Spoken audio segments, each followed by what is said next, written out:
नमस्कार, स्वागत है आपका अपने YouTube channel education update by Abhishek पर। तो आज हम समझने जा रहे हैं क्लास 12th हिस्ट्री विषय के जो मॉडल पेपर चल रहे थे अपने, तो उसमें आज हम समझने जा रहे हैं निबंधात्मक प्रश्न।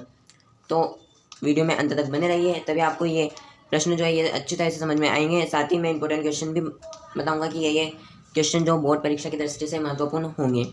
और साथ ही कल से मैं चैप्टर वाइज आपको इसी प्रकार से छोटे प्रश्न और बड़े प्रश्न की श्रृंखला शुरू करने वाला हूँ। यदि आपने वीडियो को लाइक नहीं किया है तो जल्दी से वीडियो को लाइक करें, और चैनल को अभी तक सब्सक्राइब नहीं किया है तो जल्दी से चैनल को सब्सक्राइब कर लें, ताकि आपको इसी प्रकार से इन्फॉर्मेटिव वीडियो जो है वो मिलते रहें। चलते हैं वीडियो की तरफ। तो आज हम समझने जा रहे हैं खंड नंबर 10। क्या समझने वाले? खंड नंबर 10। तो इसमें निबंधात्मक प्रश्न आएंगे आपके हिस्ट्री के अंदर। अब समझते हैं, एक नियोजित शहरी केंद्र के रूप में मोहनजोदड़ो की विशेषता बताइए। तो ये क्वेश्चन बहुत इंपॉर्टेंट हो जाता है आपकी परीक्षा की दृष्टि से, क्योंकि ये प्रश्न पिछले कई सालों से परीक्षा में रिपीट हो रहा है, तो इसलिए ये प्रश्न इंपॉर्टेंट हो जाता है आपकी परीक्षा की दृष्टि से। तो इसमें आपको किस प्रकार से लिखना है तो समझते हैं। तो अब समझते हैं इसके आंसर को कि मोहनजोदड़ो, आपका ये प्रश्न इस प्रकार से भी पूछा जा सकता है। तो प्रश्न के अपन प्रारूप समझ लेते हैं, प्रश्न किस प्रकार से पूछा जाएगा, क्योंकि जो एग्जामिनर है वो प्रश्न को घुमा भी सकता है। इसलिए एक नियोजित शहर में मोहनजोदड़ो आधुनिक शहरी व्यवस्था से कहीं आगे था, स्पष्ट कीजिए, टिप्पणी कीजिए। तो इस प्रकार से प्रश्न पूछा जा सकता है, या इस प्रकार से पूछा जा सकता है, मोहनजोदड़ो के नगर की वर्तमान समय में प्रासंगिकता पर प्रकाश डालिए। या आपके इस प्रकार से पूछा जा सकता है, एक नियोजित शहरी केंद्र के रूप में मोहनजोदड़ो की विशेषता बताइए। तो आपको इस प्रकार से लिखना है इस आंसर को। सबसे पहले एक नियोजित शहर लिख देंगे, फिर उसके बाद में आपको जैसा याद है सर कि जो मोहनजोदड़ो है इसको दो भागों में बांटा गया था। कितने भागों में बांटा गया था? दो भागों में, जिसमें एक था दुर्ग, एक था निचला शहर। निचला शहर जो दुर्ग था, वहाँ पे जो शासक वर्ग है वो निवास करते थे। शासक वर्ग में जैसे जो पंडित है और जो धनवान लोग रहते थे, तो वो लोग यहाँ पर निवास करते थे। और दुर्ग के चारों ओर परकोटा बना होता था, फिर उस परकोटे से सुरक्षा की जाती थी। साथ ही मोहनजोदड़ो में निचले शहर में भी इसी प्रकार से परकोटा बना होता था। निचले शहर के लोग थोड़े कम संपत्ति वाले होते थे। यहाँ पर पक्की ईंटों का प्रयोग किया गया। जो परकोटे थे यह पक्की ईंटों से बने होते थे। साथ ही नियोजित शहर है तो इसमें आपको पानी की जो जल व्यवस्था थी, जल निकास प्रणाली, वो भी बहुत अद्भुत देखने को मिलती है यहाँ की। और यहाँ पे जो सड़क है वो भी ग्रिड रोड प्रणाली के अंतर्गत बनाई गई थी, जिसमें सड़कें एक दूसरे को समकोण पर काटती है। तो इस प्रकार से आप लिख सकते हैं इसका आंसर। अब देखते हैं कि इसमें क्या दिया हुआ है। दो भागों में विभाजित मोहनजोदड़ो एक नियोजित शहर था, जिसमें एक भाग छोटा जो कि ऊंचाई पर बनाया गया था, जो दुर्ग कहलाता था। दूसरा भाग निचला शहर था। पुरातात्विक खनन से यह प्रतीत होता है कि पहले शहर विस्तृत निर्माण की योजना बनाई, तत्पश्चात निर्माण का कार्य किया गया। निर्माण है तो निश्चित अनुपात में धूप में पकाकर ईंटों को तैयार किया गया। इसके बाद में आता है दुर्ग। दुर्ग पर सार्वजनिक उपयोग के लिए विशाल स्नानागार व अन्नागार जैसी चीज़ें बनाई गई। साथ ही सुरक्षा के और चारों ओर से दीवार पर किलेबंदी की, यानी कि जो परकोटा में बता रहा था ना, तो इसका मतलब ये होता है दीवार के चारों ओर किलेबंदी करना। साथ ही में आप जो विशाल स्नानागार है इसके ऊपर टिप्पणी भी लिख सकते हैं, क्योंकि आपका क्या है, निबंधात्मक क्वेश्चन है, तो इसमें आपको टिप्पणी लिखना जरूरी है कि जो विशाल स्नानागार था तो उसमें बीच में ऊपर व नीचे जाने के लिए सीढ़ियाँ पाई जाती थी। इस प्रकार से वो था ना बड़ा जलाशय, तो उसमें सीढ़ियाँ पाई जाती थी। सीढ़ियों के साथ साथ यहाँ पर बहुत बड़ा था, इस कारण ऐसा अनुमान लगाया जाता है कि यह धार्मिक कार्यक्रम के लिए प्रयोग लिया जाता था। साथ ही इसके चारों तरफ कमरे बने होते थे जो छोटे बच्चों के स्नान आदि के लिए होते थे। तो इस प्रकार से आप इसकी पूरी डिटेल भी लिख सकते हैं, क्योंकि जो क्वेश्चन है वो बड़ा आएगा ही सही। क्योंकि निबंधात्मक प्रश्न आपको बड़ा लिखना ही होगा, तभी आपके मार्क्स मिलेंगे। फिर उसके बाद में जो निचला शहर है, निचले शहर में चबूतरों पर बनाया गया, जो सुरक्षा के साथ नींव का भी कार्य करते थे। साथ ही सुरक्षा की दृष्टि से निचले शहर को भी दीवार से घेरा गया, जैसे मैंने आपको बताया था परकोटा बना होता था। सुरक्षा की दृष्टि से यहाँ पर बात करते हैं सड़क व नियोजित जल निकास प्रणाली। तो यहाँ की सबसे विशेष बात यही थी, जल निकास प्रणाली, जो और किसी सभ्यता में देखने को नहीं मिलती। कि आज नगर निगम संस्थाओं की तरह मोहनजोदड़ो में भी पर्याप्त चौड़ी सड़कों के साक्ष्य मिले हैं, जो ग्रिड रोड पद्धति के अनुसार बनाई। ग्रिड रोड पद्धति यानी समकोण, जो प्रत्येक सड़कें हैं वो एक दूसरे को समकोण पर काटती थी, इस प्रकार से। साथ ही में गंदे पानी की नालियाँ घरों में होती थी, जो बाहर जो एक बड़ा नाला होता था तो उसमें उसका पानी जाता था। साथ ही जो गली से सटा होना आवश्यक था। और यहाँ का जो घर है इसके बारे में भी लिख सकते हैं आपके यहाँ पर जो घर थे, घरों की संरचना किस प्रकार से पाई जाती थी कि घर में मुख्य द्वार से जो पीछे का द्वार है वहाँ तक अन्वेषण नहीं किया जा सकता था, और साथ ही घर में एक आंगन होता था जो शुष्क व सर्द समय में कार्य आता था, जहाँ पर महिलाएं स्वेटर वगैरह बुनने का काम करती थी। साथ में जो यहाँ के लोग हैं, वहाँ के लोगों के घरों में कहीं कुएं भी पाए गए हैं, सीढ़ियाँ पाई गई हैं, यानी कि उस ज़माने में भी सीढ़ियाँ के साक्ष्य मिले हैं। सीढ़ियाँ ऊपर नीचे जाने के लिए कई घरों से पता चलता है। तो आप इस प्रकार से घरों के बारे में भी लिख सकते हैं कि यहाँ के घरों में जो सुरक्षा है उसको देखते हुए यहाँ के घरों में खिड़कियाँ बहुत कम थी। तो इस प्रकार से आप लिख सकते हैं। फिर अब बात करते हैं कुएँ। हड़प्पा संस्कृति में अधिकांश कुएँ मौजूद हैं। एक ऐसे कक्ष में बनाए गए जिसमें बाहर से आया जा सकता था, जिसका प्रयोग राहगीरों के लिए किया जाता था। विद्वानों के अनुसार मोहनजोदड़ो में 700 कुएँ थे। गृह स्थापत्य यानी कि मोहनजोदड़ो में निचले आवासीय भवन थे। इन भवनों में आपके, जैसे मैंने अभी आपको बताया था, और साथ ही में स्नानागार भी होता था, यानी कि बाथरूम। तो घरों में ईंट की फर्श पर बना अपना एक स्नानागार होता था, जिसकी नालियाँ दीवार के माध्यम से सड़क की नालियों से जुड़ी होती थी। और सड़क की नालियाँ जो मेन नालियाँ हैं, जो आपने जैसे अपने शहर में देखा होगा कि किस प्रकार से जल बारिश आती है तो उसके लिए बीच शहर में बड़े बड़े नाले होते थे जो ढके होते हैं। तो इस प्रकार से आपने देखा होगा। तो ये चीज़ इतनी प्राचीन सभ्यता में भी देखी जाती है। साथ ही इसमें यह है कि घर के निवास में आंगन था, जिसके चारों ओर कमरे बने होते थे।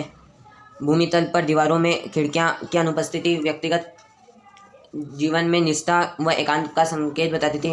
विशाल स्नानागार, जैसे मैंने आपको बताया था कि दुर्ग की संरचनाओं में सार्वजनिक प्रयोजन है तो विशाल स्नानागार होता है, जिसमें एक आंगन बना होता है।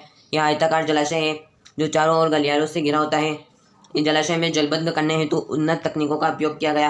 यहाँ पर जो जिप्सम और मिट्टी है उसका गाद लगाया जाता था, ताकि क्या जो पानी है वो बहकर न निकल जाए इस जलाशय में। और मोहनजोदड़ो की सामुदायिक स्वच्छता के प्रति जागरूकता प्रदर्शित करता है ये। साथ ही उपयुक्त विशेषता यह प्रदर्शित करती है कि मोहनजोदड़ो अपने समकालीन सभ्यता स्थल नगर नियोजन में कहीं अधिक आगे था, वरन उसकी प्रासंगिकता वर्तमान शहर से भी नियोजन से भी कमतर नहीं थी। यानी कि जो इसकी प्रासंगिकता है वो वर्तमान समय में भी है। जैसे मैंने आपको कंपेयर करके बताया कि आज के ज़माने में भी जो सीढ़ियाँ वो होती है, उस ज़माने में भी सीढ़ियाँ होती थी। उस ज़माने में भी पक्की ईंटों का प्रयोग होता था, आज के ज़माने में भी पक्की ईंटों का प्रयोग होता था। ये जो ईंटें थी वो लंबाई चौड़ाई इनकी एक समान होती थी। तो इस प्रकार से आप लिख सकते हैं इस आंसर को। यह आंसर बहुत ज़्यादा इंपॉर्टेंट है, तो आप इसको याद कर लें अच्छी तरह से। अब सेकंड क्वेश्चन की ओर चलते हैं अपन। सेकंड क्वेश्चन क्या था, तो ये आ जाता है आपका सेकंड नंबर का क्वेश्चन। सिंधु घाटी सभ्यता की शिल्प उत्पादन व शिल्प उपयोग के बारे में वर्णन कीजिए। तो ये आ जाता है आपका क्वेश्चन। ये रहा क्वेश्चन आपका। सिंधु घाटी सभ्यता में शिल्प उत्पादन के लिए विषय में वर्णन कीजिए। शिल्प उत्पादन किस प्रकार से होता था वहाँ पे। तो सिंधु घाटी सभ्यता में जो शिल्प उत्पादन है वो भी बहुत अच्छा होता था। यहाँ पर स्फटिक वाटास, जैसे मतलब उस जमाने में भी कांसे की खोज कर ली गई थी। आज से लगभग कई साल पहले जो कांसा है उसकी खोज कर ली गई थी सिंधु घाटी सभ्यता में। तो इस प्रकार से हम पढ़ते हैं कि कौन कौन सा सामान जो है वो कहाँ से आता था। तो उन्नत शिल्प उद्योग हड़प्पा की एक प्रमुख विशेषताएं थी। शिल्प उपयोग के लिए मन के बनाना, शंख, कटाई, धातुकर्म, मोहरों का निर्माण करते थे ये लोग। साथ ही बाट भी बनाते थे। चुन्हू दड़ो से एक ऐसी बस्ती थी जिसमें लगभग पूरी तरह से शिल्प उत्पादन में संलग्न थी।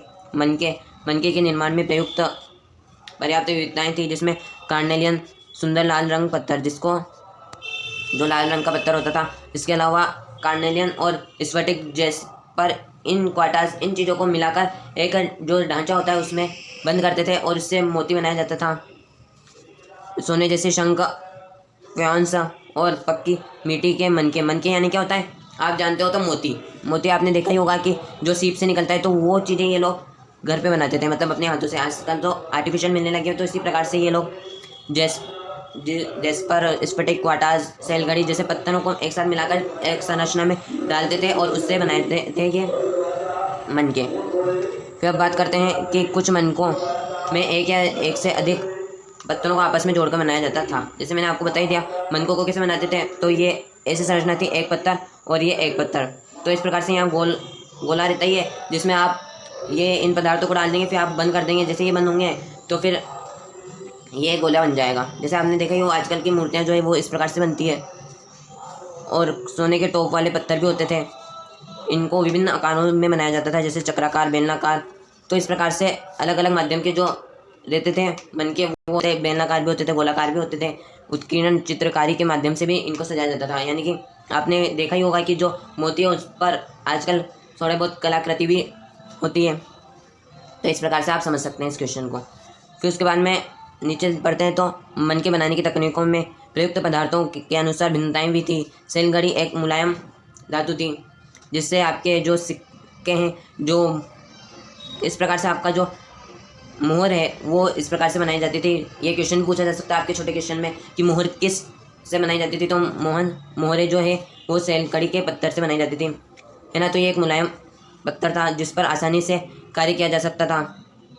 और जो खेतरी अंचल है वहाँ से तांबा मंगाया जाता था। यानी कि उस समय में भी अलग अलग जगहों से जुड़ा हुआ था व्यापार। जैसे आज के ज़माने में भी आप देख सकते हैं कि कोई सामान है तो वो सामान आपके पास ख़त्म हो गया है तो आप कोई शिल्पकारी का देखो आप कि कोई व्यक्ति जो मूर्ति बनाता है, तो मूर्ति बनाने के लिए क्या क्या ज़रूरत पड़ेगी। मूर्ति बनाने के लिए कलर की ज़रूरत पड़ेगी, साथ ही जो मिट्टी है उसकी ज़रूरत पड़ेगी। तो वो मिट्टी अलग जगह से लाएगा, साथ ही जो कलर है वो अलग जगह से लाएगा। तो इस प्रकार से इसमें समझाया जा रहा है कि सेलघड़ी के लेप को सांचे में डालकर बनाए जाते थे। सेलघड़ी के चूर्ण के लेप को सांचे में डालकर बनाए जाते थे। इससे ठोस पत्थरों से बनने वाली ज्यामिति आकार के विपरीत विविध आकारों में मनके बनाए जाते थे। यानी कि बहुत सारे प्रकार के मनके बनाए जाते हैं। आपने देखा तो इस प्रकार से मनके होता है, एक इस प्रकार से मनका होता है जो कि ब्लैक कलर का होता है। एक होता है बिल्कुल गोल, एक होता है बिल्कुल इस प्रकार से गोल मनका। तो इस प्रकार से इन मनकों को फिर आग में पकाकर सुखाया जाता था। फिर उसके बाद में घिसाई पॉलिश करी जाती थी, फिर उसमें छेद का कार्य किया जाता था। तो इस प्रकार से जो मनके हैं उनका निर्माण किया जाता था। अब देखते हैं चुनुदड़ो, लोथल, धोलावीरा में मन का निर्माण विशेष उपकरण मिले हैं। यहाँ से क्या मिले हैं, जो मन का निर्माण होता था, जो मोती है उनका निर्माण किस प्रकार से होता था, तो उसके जो विशेष उपकरण हैं वो यहाँ से मिले हैं। जैसे बालाकोट, नागेश्वर आदि शंख से बनी वस्तुओं के लिए प्रसिद्ध केंद्र था। यहाँ से माल तैयार करके मोहनजोदड़ो और हड़प्पा के शहरों तक पहुँचाया जाता था। प्रस्तर पिंड, शंख, अयस्क जैसे कच्चे माल, औजार, अपूर्ण वस्तुएं तथा त्याग दिए गए वस्तुएं समकालीन सभ्यताओं में सुदूर ओमान, मेसोपोटामिया से प्राप्त हुई है। यानी कि इसी प्रकार की जो चीज़ें हैं वो अलग अलग सभ्यताओं से भी प्राप्त हुई है। जैसे ओमान है और सुदूर ओमान, मेसोपोटामिया तक भी प्राप्त हुई है ये वस्तुएं। साथ ही आपने देखा हो तो सिंधु घाटी सभ्यता कहाँ है, तो ये पाकिस्तान का भी केंद्र है। ये पाकिस्तान में थी, लेकिन फिर उसके बाद में इसका कहाँ तक विस्तार है, तो इसका सभी जगह विस्तार है, क्योंकि ये जो रावी नदी है और सिंधु नदी है, इसके और सहायक नदी सरस्वती। तो इस प्रकार से जो ये नदियाँ हैं तो ये अलग अलग जगह पे स्थित है। जैसे जो राजस्थान में हनुमानगढ़ में स्थित कालीबंगा सभ्यता, जैसा कि आपने पढ़ा ही होगा कालीबंगा सभ्यता के बारे में कि कालीबंगा सभ्यता किस प्रकार से विकसित हुई है। कालीबंगा सभ्यता जो कि खेती के वहाँ पे सबसे पहले साक्ष्य मिले हैं कि वहाँ पे खेती की जाती थी। तो आप इस प्रकार से लिख सकते हो इसका आंसर। अब चलते हैं नेक्स्ट क्वेश्चन की तरफ। यदि आपको वीडियो अच्छा लग रहा है तो वीडियो को करें लाइक, और चैनल पर नए हैं तो चैनल को आज ही करें सब्सक्राइब। क्वेश्चन की तरफ। महात्मा गांधी हिंदुस्तान को राष्ट्रभाषा क्यों बनाना चाहते थे, विवेचना कीजिए। संविधान सभा ने भाषा विवाद को हल करने के लिए क्या रास्ता निकाला। ये भी बहुत इंपॉर्टेंट क्वेश्चन बन जाता है, क्योंकि ये आपको अभी ध्यान तो नहीं आ रहा, लेकिन 2014, 15, 16 इनमें से किसी परीक्षाओं में आए हैं इस टाइप के क्वेश्चन। तो ये क्वेश्चन आपकी परीक्षा की दृष्टि से बहुत महत्वपूर्ण हो जाते हैं। तो आप इन क्वेश्चन को अच्छी तरह से समझें। सामने क्वेश्चन और उसका आंसर ये आ जाता है आपको। महात्मा गांधी हिंदुस्तान राष्ट्रीय भाषा क्यों बनी है, उसको राष्ट्रीय भाषा क्यों बनाना चाहते थे। तो महात्मा गांधी का मानना था कि हर एक को ऐसी भाषा बोलनी चाहिए जो लोग आसानी से समझ सके, यानी कि जो भाषा लोग आसानी से समझ सके। हिंदी और उर्दू के मेल से बनी हिंदुस्तानी भारतीय जनता के बहुत बड़े हिस्से की भाषा थी। जो हिंदी और उर्दू थे वो उस समय की बहुत अच्छी भाषा थी और विविध संस्कृतियों के आदान प्रदान के लिए समृद्ध हुई ये झांसी भाषा थी, सांझी भाषा थी। जैसे जैसे समय बीतता गया नए नए स्रोत, नए नए शब्द और अर्थ समाते गए, विभिन्न क्षेत्रों बहुत सारे लोग समझने लगे। महात्मा गांधी को लगता था कि बहुसंस्कृति भाषा विविध समुदायों के बीच आदर्श भाषा हो सकती है। जो हिंदी भाषा है वो आदर्श भाषा हो सकती है। साथ ही यह हिंदुओं, मुसलमानों को, उत्तर दक्षिण के लोगों को हो सकती है। और महात्मा गांधी का हिंदुस्तानी भाषा के पक्ष में कथन भी रहा है। यह हिंदुस्तानी न तो संस्कृतनिष्ठ हिंदी होनी चाहिए और न ही फारसी उर्दू, ये दोनों का एक सुंदर मिश्रण होना चाहिए। हिंदी होनी चाहिए और साथ ही फारसी निष्ठ उर्दू, क्योंकि जो पहले की जो भाषा थी वो प्राकृतिक, फिर प्राकृत से, संस्कृत, संस्कृत से हिंदी, तो इस प्रकार से इन भाषाओं का रूपांतरण अलग अलग भाषाओं में हुआ है। तो इसलिए जो महात्मा गांधी चाहते थे कि यदि संस्कृत भाषा होती तो संस्कृत को अगर राष्ट्रीय भाषा का दर्जा मिलता, तो आप सोच सकते हैं कि किस प्रकार से बोलने में कठिनाई आती। हिंदी को जिस प्रकार से आसानी से समझ लिया जाता है, तो उसी प्रकार से जो संस्कृति है, तो जो संस्कृत भाषा है उसको समझने में थोड़ी कठिनाई महसूस होती। और आजकल तो वैसे भी अंग्रेजी का ज़्यादा प्रभाव चल रहा है, तो संस्कृत भाषा का तो बहुत कम प्रादुर्भाव हो चुका है धीरे धीरे। तो ये क्वेश्चन हो जाता है आपका इस प्रकार से पूरा। अब चलते हैं इसके दूसरा क्वेश्चन क्या था। दूसरा क्वेश्चन यह था, संविधान ने भाषा विवाद को हल कराने के लिए क्या रास्ता निकाला। क्या रास्ता निकाला, तो अब इसको भी पढ़ते हैं हम।